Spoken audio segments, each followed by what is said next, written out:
로어, 출처를 알 수 없는 이야기, 믿기 힘들지만 설득력 있는 이야기, 도시 전설을 뜻한다.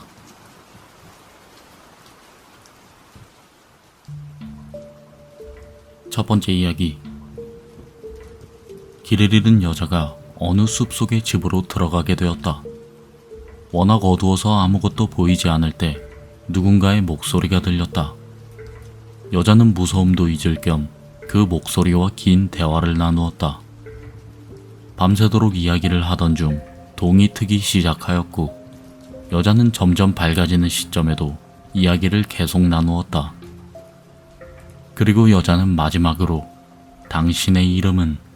이라는 질문을 했고, 그와 동시에 집안에 해가 비쳤고 자신의 바로 앞에 놓인 거울 속의 자신이 섬뜩하게 웃고 있었다. 두 번째 이야기. 홍콩의 한 모퉁이에 통칭 올려다보는 사람들이라 불리는 일련의 조각상이 있다. 하늘로 눈을 돌리고 있는 인물상이 몇 개인가가 배치되어 있을 뿐이지만 한결같이 무표정하기 때문에 현지에서는 별로 인기가 없다. 조각상의 부근은 투신 자살이 많은 지역으로서도 알려져 있는데, 자살자가 뛰어내리는 곳은 각각의 조각상의 시선이 쏠리는 빌딩의 옥상에서부터인 것으로 알려져 있다고 한다. 세 번째 이야기. 1952년 버뮤다 해역에서 소식이 끊어진 일본의 어선 쿠로이메가 해역을 벗어난 곳에서 떠다니고 있는 것이 발견되었다. 타고 있었던 10명의 승무원은 단 한 명도 없었고 항해 일지만 남아 있었는데, 거기에는 해역에서의 상황이 극명하게 기록되어 있었다. 해역에 들어가니 자기장이 흐트러져 나침반이 쓸모없게 되어서 선장은 결단했다. 선원 중 한 명을 바다의 신에게 산제물로 바치려고 한다. 그리고 한 명씩 없어지게 되고, 마지막 페이지에는 선장이 자신을 산제물로 하려는 것을 결심하면서 항해일지는 끝나 있었다. 네 번째 이야기. 어느 날 평범한 남자에게 전화가 걸려왔다. 나는 지금 바다에 있다. 남자는 장난 전화라 여기고 무시해버렸다. 그러나 전화는 계속 걸려왔고, 남자는 급기야 휴대폰 번호를 바꿨다. 그렇지만 전화는 계속 걸려왔다. 어느 날 또 전화가 걸려오자 남자가 물었다. 도대체 어느 바다입니까? 라고. 의문의 목소리는 위치를 알려주었고, 남자는 인도네시아로 향했다. 남자가 바다에 도착한 뒤 인도네시아에 지진의 일이 발생했다. 다섯 번째 이야기.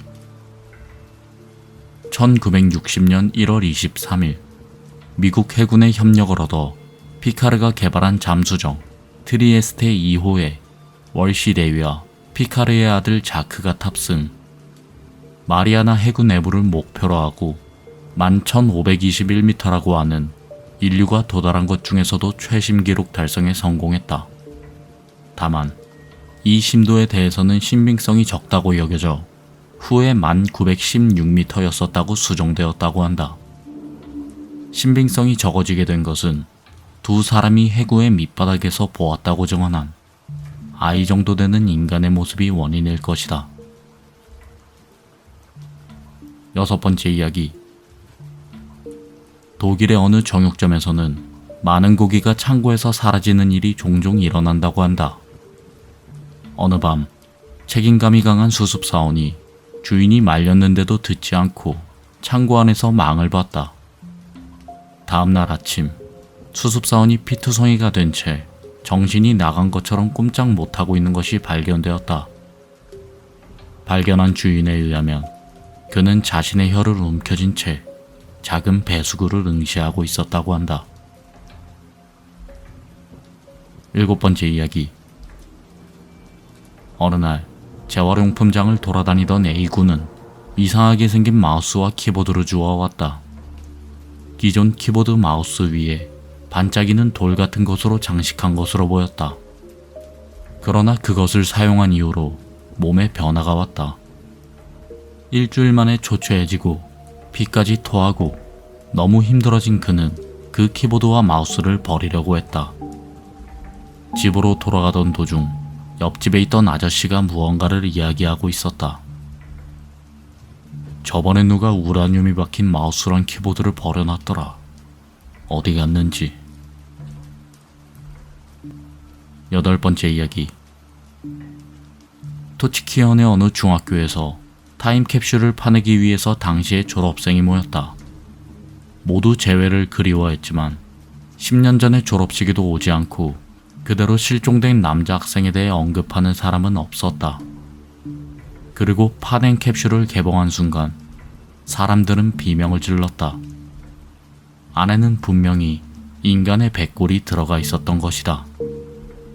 졸업생들은 한때의 동급생의 실종의 진상과 당시의 그의 교제 상대가 오늘 결석한 이유를 알게 되었다.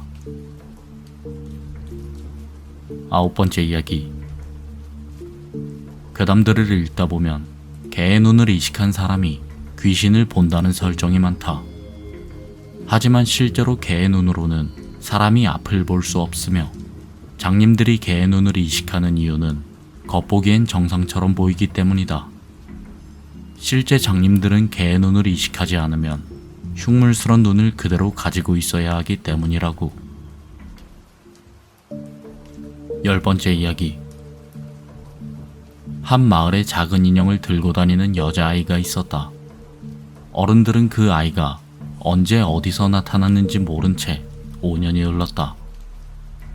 5년 후 그 여자아이는 역시나 그 인형을 아는 채 마을을 서성거렸다.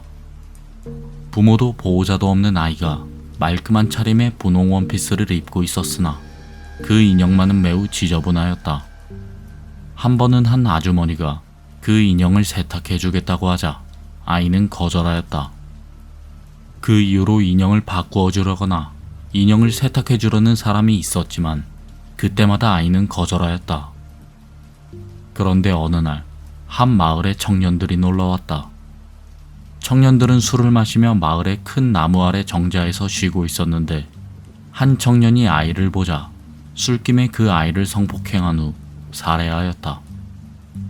그 다음날 청년은 큰 나무의 목이 밧줄에 묶인 채 발견되었다.